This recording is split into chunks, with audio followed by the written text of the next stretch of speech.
اسمي سحر قمصية and I'm in بيت سحور من فلسطين. I remember when I first went to the US, I got to the immigration officer at the airport and he looked at me and he said, "What's your nationality?" And I honestly looked at him confused. So I tell people I'm Palestinian when I introduce myself, but there's no Palestine. Like, my country doesn't exist anymore.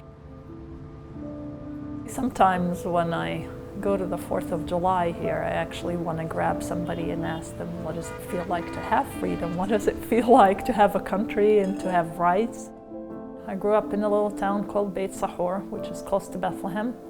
My family was Greek Orthodox. Palestinians live under Israeli occupation, so my country, Palestine, kind of ceased to exist 4 years before I was born. Growing up in that conflict all the time, I actually thought peace doesn't exist. There are a lot of people around me that just started to hate the Jews, even though for years we were neighbors and lived together in peace. And then all of a sudden these demonstrations started. I think the day I realized what was going on is when I was 16 at Bethlehem University. That first semester, there was one student who was shot in the head. And I had to sit there and watch him die because the soldiers wouldn't allow us to take him to a hospital.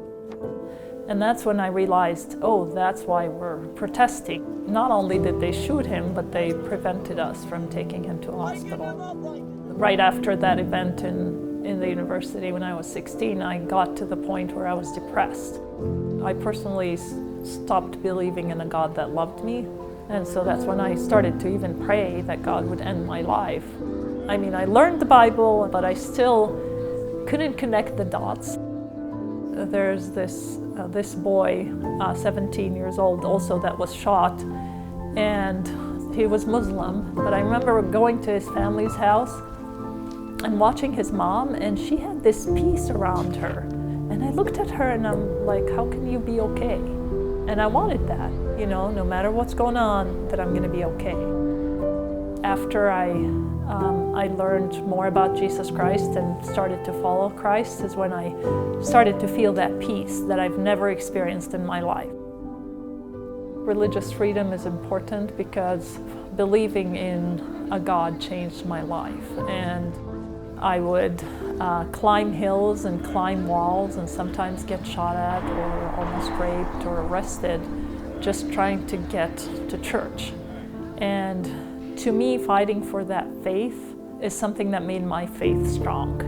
I had an identity all of a sudden. The identity I've been looking for all my life made it so nothing else mattered. Like that piece of document that says I'm Palestinian or whatever didn't really matter anymore. And that kept me going.